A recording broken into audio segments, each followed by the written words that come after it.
Welcome back to Divine Tarot Vision. आज आपण जी reading करणार आहोत ती रीडिंग फुल मूनची रीडिंग असणार आहे. सो फुल मून आज आणि उद्या म्हणजेच की कालचा जो डे होता 1 तारीख आणि 2 तारखेला तुमच्यामध्ये काय चेंजेस येऊ शकतात, लाईफमध्ये काय चेंजेस येणार आहेत, या पिरियडमध्ये तुमच्या इमोशन्समध्ये काय चेंजेस येतील हे तुम्हाला या रीलमधून मी सांगेन. या व्हिडिओमधून मी तुम्हाला हा मेसेज देईन की फुल मून तुमच्यावरती काय इम्पॅक्ट आणणार आहे.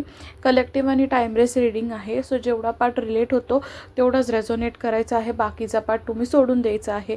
रीडिंग स्टार्ट केल्यानंतर तुम्हाला समजेल की तुमच्याशी कोणत्या गोष्टी रिलेट होत आहेत, तेवढंच तुम्ही रिलेट करा. या व्हिडिओला लाईक करा जेणेकरून तुमच्या एनर्जीज ज्या आहेत ना त्या माझ्यासोबत एक्सचेंज होतील आणि मी तुम्हाला एक क्लिअर आणि एक प्रॉपर गायडन्स तुम्हाला या व्हिडिओमधून देऊ शकते. तर मला सगळ्यात आधी इथे दिसतं आहे most of the female energies, फिमेल्सवरती हा खूप जास्त इम्पॅक्ट होताना मला दिसतो आहे फुल मूनचा. तो काय होणार आहे की तुमच्यामध्ये लाईफमध्ये इमोशनल इम्बॅलन्स खूप जास्त होताना मला दिसतं आहे. म्हणजेच की तुम्ही इमोशनली थोडं स्वतःला वीक फील करा. म्हणजे रिअल लाईफमध्ये मी बघू शकते तुम्ही लोक एकदम प्रॅक्टिकल पर्सन आहात आणि तुमचं नेचर वाईज जर बघायला गेलं तर तुम्ही अशा व्यक्ती आहात की तुमची रुलिंग पर्सनॅलिटी आहे. तुम्हाला इझिली कोणी हर्ट करू शकत नाही. म्हणजे एकदम प्रॅक्टिकल वेमध्ये तुम्ही सगळ्या गोष्टींचे डिसिजन घेता, प्रॅक्टिकल पर्सन आहात. प्लस तुम्हाला सगळ्या गोष्टी तुम्हाला जशा हव्या तशा चालवायला आवडतात. म्हणजे इथे मोस्ट ऑफ द गर्ल्स अशा आहेत ना ज्यांना जे कोणावरती डिपेंड नसतात. तर मला इथे हेच दिसतं की तुम्ही लोक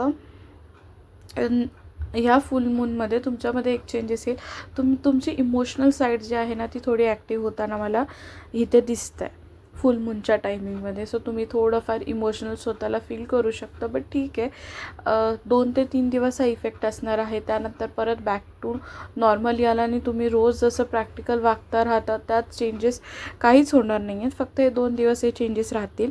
त्यानंतर मला अजून एक गोष्ट ही दिसते की तुम्ही जर कोणाकडून एक्सपेक्ट करत असाल की कॉल मेसेज म्हणजे आला पाहिजे, तर मला इथे दिसते की तुम्ही आता ते एक्सपेक्टेशन्स या 2 दिवसामध्ये थोडे कमी करणार. कमी करणार का? कारण तुम्हाला असं फील होईल की समोरचा व्यक्ती जो आहे ना तो अनसपोर्टिव्ह आहे तुमच्या बाबतीत आणि मे बी कम्युनिकेशन मला होताना दिसत नाही आहे. जर तुम्ही पार्टनरसोबत एक्सपेक्ट करत असाल, फ्रेंडसोबत किंवा कोणी क्लोज वन असेल, तर कम्युनिकेशनचा मेन प्रॉब्लेम मला इथे खूप जास्त दिसत आहे. सो फुल मूनच्या टाईमला तुम्ही कोणाशीही कम्युनिकेशन जास्त करण्याचा ट्राय करू नका. इमोशनली त्या गोष्टी तुम्हाला ट्रिगर करू शकतात जर तुम्ही एक्सपेक्ट करता त्या हिशोबाने गोष्टी झाल्या नाहीत तर. सो ह्या गोष्टी तुम्हाला थोड्याफार अवॉइड करायच्या आहे. जितकं कम्युनिकेशन अवॉइड करता येईल तितकं करा. आणि जर करायचं आहे तर हेल्दी कम्युनिकेशन करा. कुठल्याही वाईट गोष्टींवरती किंवा हर्ट होईल अशा गोष्टींवरती करू नका. त्यानंतर मला असं दिसतं आहे की चांगल्या गोष्टीसुद्धा होताना दिसत आहेत फुल मूनमध्ये. म्हणजेच की मी हे सांगेन की ह्याचा इम्पॅक्ट डे 1 टू डे 3पर्यंत असेल. म्हणजेच की फुल मून स्टार्ट व्हायच्या 2 दिवस आधीपासून किंवा फुल मून एंड व्हायच्या 2 डेज एक्सटेंड राहू शकतात. आणि काही गोष्टी तुमच्या लाईफमध्ये चांगल्या होताना दिसत आहेत. ज्या गोष्टीचा तुम्ही वेट करत होता, प्रोग्रेस खूप स्लो होती ना, ती गोष्टी सडनली होताना मला दिसत आहेत तुमच्या लाईफमध्ये. जर तुमच्याशी ही रीडिंग रिलेट करत असेल तर तुम्ही कमेंट बॉक्समध्ये 333 कमेंट करा. तुम्हाला हा नंबर पण खूप जास्त दिसत असेल कारण सेलिब्रेशन्स तुमच्या लाईफमध्ये होताना दिसत आहे. कुठली तरी गोष्ट तुमच्या लाईफमध्ये कंप्लीट होते जे तुम्ही खूप जास्त टाईमपासून वेट करत होता.